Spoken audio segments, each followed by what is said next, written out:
Hey everybody, here we are, Thursday, so kind of a sad and depressing throwback Thursday that we'll be doing today.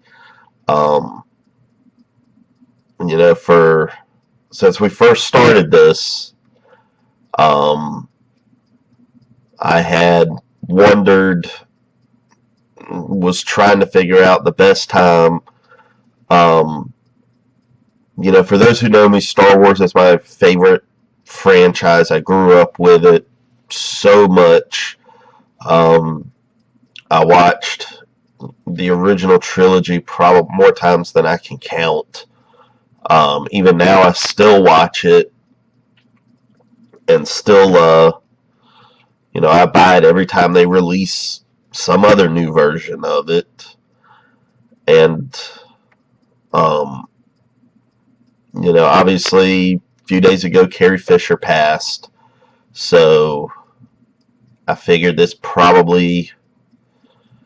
guess if I had to pick a time, this would probably be it to do this. So it'll be a little bit on the sadder side, and especially since Debbie Reynolds just passed last night. So, um, so yeah, the original Star Wars. It's it is my favorite saga trilogy of all time. I mean, there's no trilogy for me that comes close.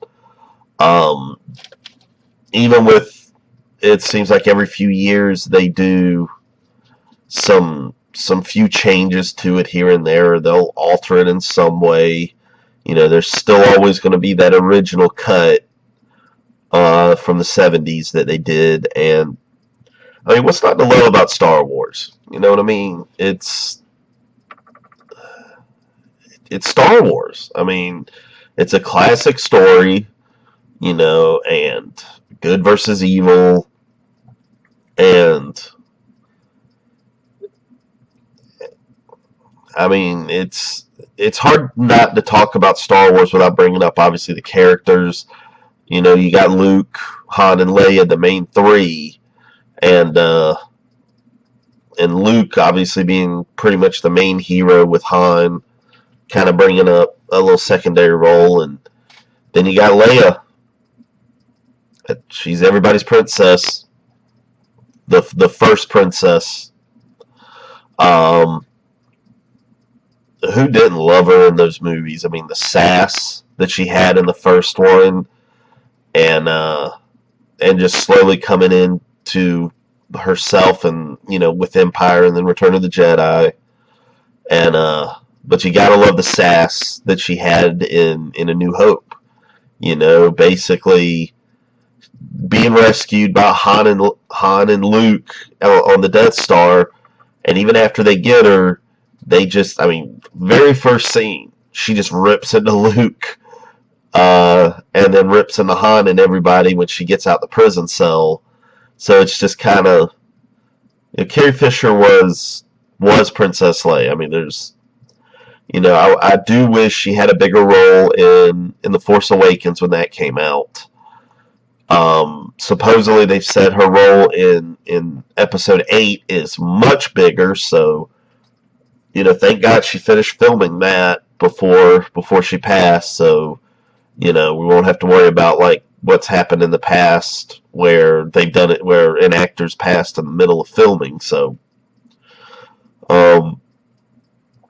but yeah, it's Star Wars, baby. I mean, it'll always be my number one, and you can't help but love, especially with all the practical effects. I mean, it kind of went, full-blown CG fest over the years, especially with the prequels, but with the original, you just can't help but love the practical effects. I mean, watching so many behind-the-scenes videos of how they filmed like the Death Star run.